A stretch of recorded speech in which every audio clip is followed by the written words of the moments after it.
ஓ முருகா, வெற்றிவேல் முருகா. வேலுண்டு வினையில்லை, மயிலுண்டு பயமில்லை. மனம் முழுவதும் குழப்பத்தில் இருக்கின்றாயா தங்கமே? உன்னுடைய சிறு அசைவுகளை வைத்தே உன்னுடைய மனதில் நீ என்ன நினைக்கின்றாய் என்பதை அறிந்து கொள்பவன் நான். பிரச்சனை என்ன என்பது எனக்கு நன்றாகவே தெரியும். எதை பற்றியும் கலங்காதே. நான் உன்னிடம் ஒன்றை கூறுகின்றேன். நீ எப்பொழுதும் மற்றவர்களிடம் பேசுவதற்கு முன்பு யோசித்து பேசு. பழகுவதற்கு முன்பு யோசித்து பழகு. ஏனப்பா இவ்வாறு கூறுகிறீர்கள் என்று கேட்கின்றாயா? சொல்கின்றேன். நீ உன்னுடைய மனதில் வஞ்சம் இல்லாமல், எந்த ஒரு தீய எண்ணமும் இல்லாமல் இயல்பாக பேசினால் கூட அடுத்தவர் உன்னை தவறாக நினைக்க நேரிடும். உனது எண்ணங்கள் வேறுபடுவது இல்லை, ஆனால் மற்றவர் எண்ணங்கள் வேறுபடக்கூடும். உனது கர்ம வினைகளின் காரணமாக இப்படி நடந்து கொண்டு இருக்கின்றது. என்னை பற்றி தெரிந்து கொள்வதற்கு முன்பாகவே உன்னை பற்றி அனைத்தையும் நான் அறிவேன் தங்கமே. துவக்கமும் முடிவும் இல்லாத நான் நீ செய்த பாவங்கள் அனைத்தையும் அறிவேன்.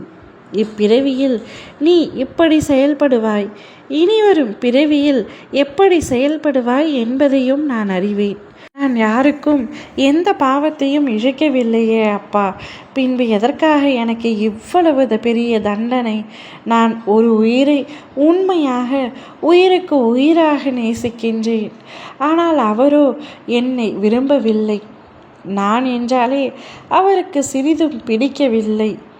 ஆனால் அவர் என்றால் எனக்கு உயிர். எங்களை எப்படியாவது சேர்த்து வைத்து விடுங்கள் என்று நீ கூறுகின்றாய். பிடிக்காத ஒருவரிடம் சென்று எப்படி உன்னை பிடிக்க வேண்டும் என்று முறையிட சொல்கின்றாய் தங்கமே.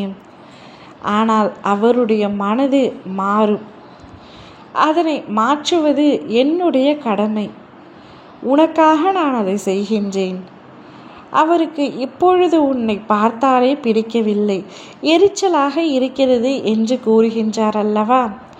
அவர் வாயாலேயே நீயும் நானும் சேர்ந்து ஒன்றாக வாழலாம் என்று கூறப்போகின்றார்.